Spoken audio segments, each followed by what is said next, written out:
Join me for day 11 of trying to learn how to make ceramic bowls. I begin by weighing out the clay. This week I'm going to be weighing out around 1,000 grams of stoneware clay. So I begin taking out the clay and using my wire to pull out chunks from the bag and slowly start piling them up until I've got about 1,000 grams of clay on my scales.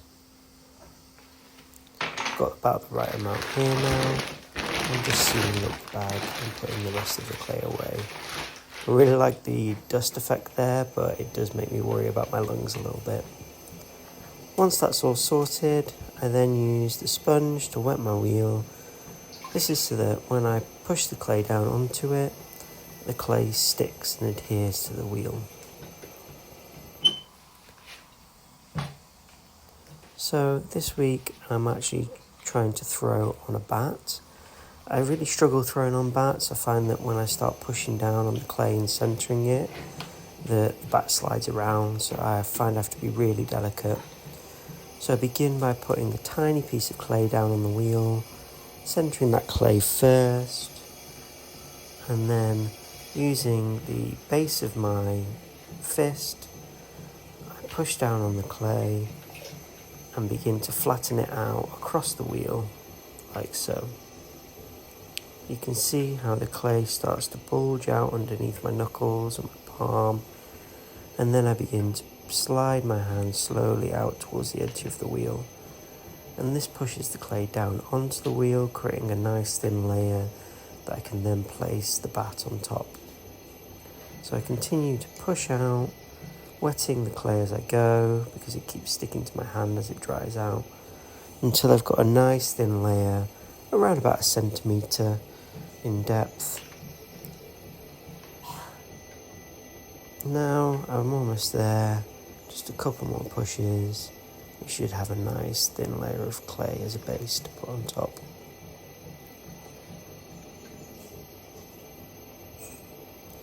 As you can see, I'm bracing my hand as well to keep things nice and steady. The next step is to carve tiny little grooves into the clay using the tool, and this increases the surface area of the clay so that when you push the bat on top, it all kind of sticks together nicely. Before you push the bat on though, you need to wet the bat as well to make sure that the clay can stick properly. Using my full body weight over the centre of the wheel, I begin to push down evenly across the bat, sealing it onto the wheel. Next, I just wet the top of the bat, and this will allow the clay to stick to it again. I then roll the clay around, creating a small peak in the bottom, and again this supports so that when I throw the clay down onto the wheel, the surface area pushes out and it just sticks the clay on a little bit more firmly. And now I've dropped the clay on. I missed the centre, so I pull it in slightly. So initially, whilst I'm centering the clay, getting it ready, I prefer to keep the wheel a little bit slow, especially when I'm using a wooden bat. If the wheel's moving fast, I find the bat slides around. So I've got a nice, roughly centered clay, and now I want to begin coning so that all the particles begin to face in a similar direction, and this really allows the clay to have a single consistency throughout the body. So you can see here starting to raise the clay a bit, and that's caused the bat to wobble and shift slightly, so I begin slowly trying to correct that as I'm pulling the clay up. So you can see the clay initially started to wobble, but now it seems to be pretty still and central as I begin to cone. The bat itself has shifted, and you can see that as the bat is moving, that's wobbling, but I've managed to correct for that, and now the clay is centered despite the bat being off-centered. At this stage, I'm using lots and lots of water to make sure that the clay is malleable. I'm bracing the clay, pushing down against the palm of my hand, I begin to push the clay down back into that puck shape that we had at the start. This is a really important part of centering, because if you're not able to center the clay correctly from the get-go, it makes it a real challenge later to come back in and center the clay. So I'm just giving it one more attempt of centering. I find that leaning my body way over the wheel allows me to center it properly, and you can see that my hands begin to stop wobbling.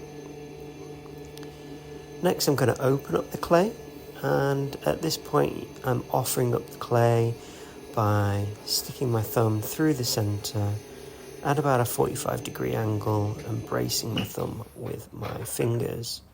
What I'm looking for here is about 1 centimeter depth, and I use that tool there just to measure it out. Once I'm happy with the depth of the clay, I can start the wheel again. And now I'm just tidying up the wheel a little bit, removing all that excess slip that has come off as part of the process. You can see that the bat is off-centered here, but that isn't a problem because the clay itself is centered. So again, bracing my thumb with my other hand, I begin opening up the clay and pushing out the walls. What I'm looking for here is to push out the clay to a certain width, and that'll give me the base of the clay. It's really important to try and create at this stage a very sharp edge between the bottom part of the clay and where the walls begin. Now I'm just bracing the walls in a little bit to create an inclined angle, and this will allow me to begin pinching and lifting the clay up shortly. Again, it's really important to make sure that the clay is wet and doesn't dry off. At this stage, your hands can quite easily pull off that slip, and the clay can become very sticky. Again, you can see me here just bracing in the walls of the clay to create that 45-degree angle inwards, and just pushing down in the center of the clay to make sure that the base is really nice and compact and strong for later. This will be really important when I take the clay off the wheel. So once I'm happy with the angle between the base of the clay and the walls, I then begin pinching and lifting the wall up. Using both my index fingers to pinch the clay, starting at the base, I brace both my hands together by locking my thumbs in. You can see as I start to pinch the walls, the clay bulges slightly before the top of my fingers. And maintaining the same distance between my right hand and my left hand, I begin to raise my fingers up and slowly pulling the walls up of the clay. Here there's a little bit of excess that's come off, so I'm just going to scrape that off with my hand. And again, just bracing the walls in slightly. I'll continue to repeat this process until I've got the walls of the clay a desired thickness and also a desired height. My hand position is my left hand inside the clay is slightly higher than my right hand outside of the clay, and this allows me to then pull up and brace the clay at the same time. You can see with each pull that the bowl shape starts to appear. With this piece, I was really keen to try and make quite a short, wide, open bowl. A lot of the bowls that I've made recently have been a little bit more ramen-shaped bowl style. And whilst I really liked that, I'm really keen to also learn how to make just very basic bowls. So this one's going to be relatively short and quite wide and open. And I'm trying to leave quite a bit of thickness in the walls and the base, because I'm also learning how to trim the clay as part of this work. So I'm being very mindful about making the walls particularly thick so that I've got a little bit more leeway later on when I come to trim the walls.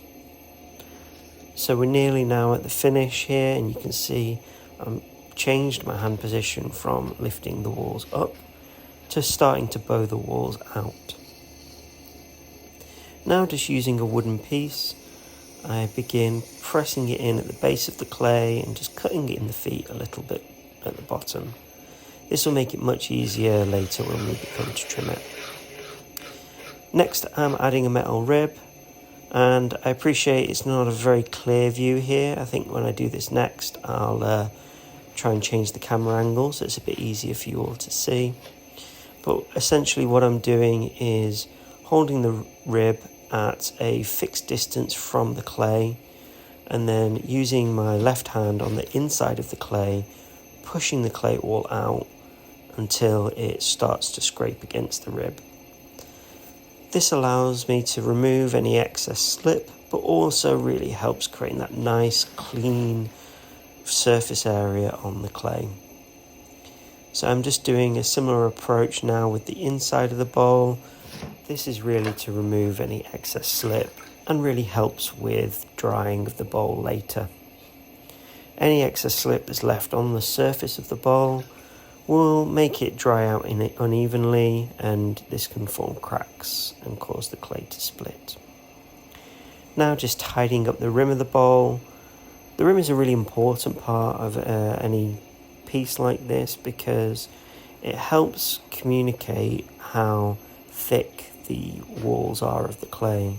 You could have quite a thick walled piece, but if the rim is quite thin, then it makes the clay look more delicate and light. So here's now just a bit of an overview or an aerial shot of the ball and the walls. And the next step will be for me to remove it off the bat. I'll let this dry out and come back to it later for trimming.